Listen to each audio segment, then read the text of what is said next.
The first Australians number more than 250 tribes, each with their own language, laws and territorial boundaries.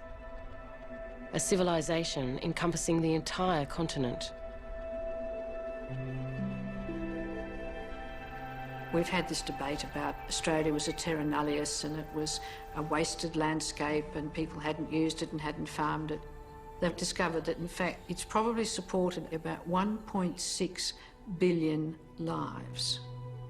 And that's how productive Aboriginal people were able to make this part of the earth which has the most irregular and unreliable rainfall and the driest continent on earth.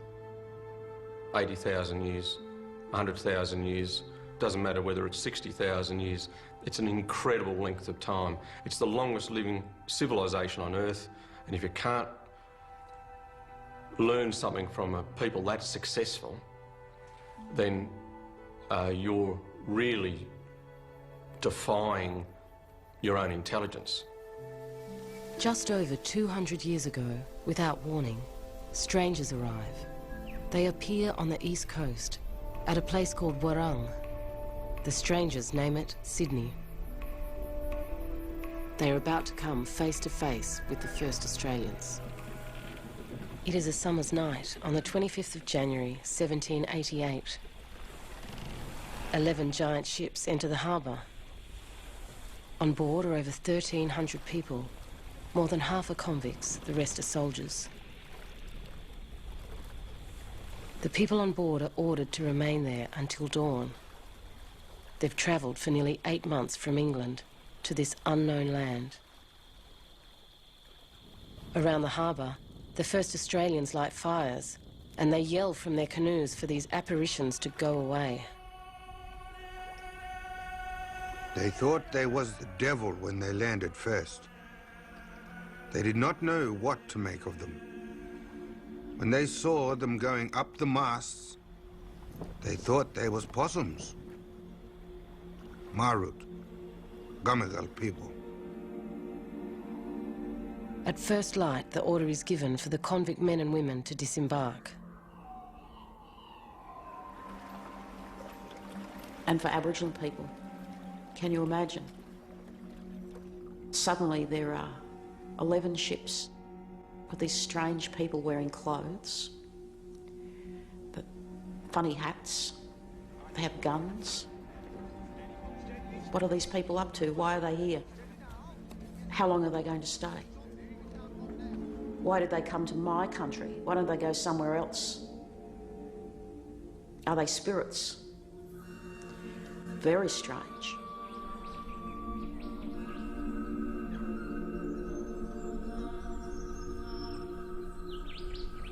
There's this very curious and very touching attempt to come together and to comprehend. So you have these extraordinary scenes within 2 or 3 days of landing of Britishers and Aborigines dancing together. 29th of January, 1788. They pointed with their sticks to the boat landing place and met us in the most cheerful manner. Shouting and dancing, these people mixed with ours, and all hands danced together. William Bradley, First Lieutenant. And all we've got to go on are the paintings done by a young naval lieutenant called Bradley. And he has these enchanting paintings of redcoats and Aboriginal men indeed dancing together. They're hand in hand. They seem to be dancing. A sort of playground encounter, if you like, when you're trying to check each other out. The first Australians can't work out if these visitors are men or women, as their clothing covers them like a strange skin. Finally, an officer is challenged to submit to the country's very first immigration procedure. He has a wig, he has leotards on. They ask him to take his pants off, which he declined and made a sailor do it. Arthur Phillip, captain of the First Fleet, leads the newcomers ashore. After an unremarkable career of 30 years in the Navy, he is dragged from retirement and appointed governor of a place nearly 60 times the size of England. Governor Phillip was in a rather unique situation when he came to Sydney because he had one of his front teeth missing, and it was the same tooth that was knocked out during the male initiation ceremony. On my showing them that I lacked a front tooth, it occasioned a general clamour, and I thought gave me some little merit in their opinion. Arthur Phillip, Governor. The local people would have thought, here is a man who's initiated, here is an elder, a senior person, so this is somebody we can negotiate with, this is somebody we can talk to, because he has shared at least one of our ceremonies, he's missing his front tooth.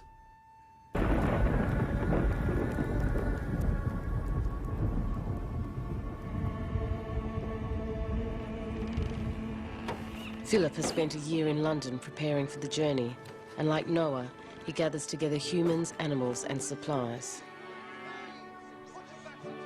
There are 44 sheep, 4 cows, 1 bull, his own greyhounds, tents, farming equipment, wine and seeds. Philip has also taken on board 700 hatchets, 74,000 nails, 50 pickaxes and 700 clamp knives. All this he takes to win over the first Australians, according to his instructions. These instructions also direct Philip to occupy the land of the first Australians, which they now see as British territory. Instructions for our well-beloved Arthur Phillip, Esquire, Governor of New South Wales. You are to endeavour, by every possible means, to open an intercourse with the natives and to conciliate their affections, enjoining all our subjects to live in amity and kindness with them. Lord Sydney, Secretary for the Home Department. The Home Office was rather good at issuing orders controlling the interactions of the British with any natives they encountered. They put a great deal of time and thought into it, and most of them were absolutely utopian. On the ground, it wasn't like that. The justification for taking the land was that Aboriginal people were animals. And to engage with people on an individual basis and to acknowledge the history of those people meant that they were people. Immediately he orders trees be chopped down and the land to be cleared. They erect tents, an area for the convict women separate from the men, a blacksmith, a hospital and a store. Invisible to Philip are the clearly defined territories of the Sydney clans. On the North Shore are the Barrogagal and Gumaragal lands, and on the south, the Birrabirragal, the Gadigal, and Bennelong's people, the Wongal.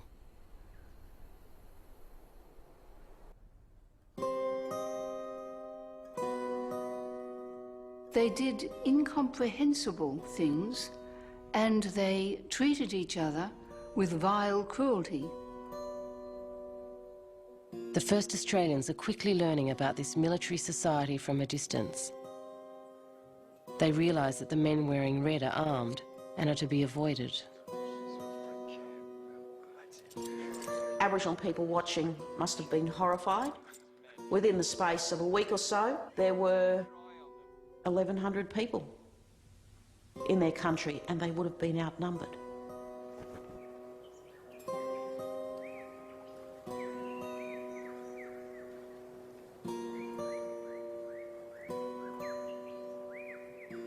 Before Philip can conciliate the affections of the natives, in 1789, disaster strikes.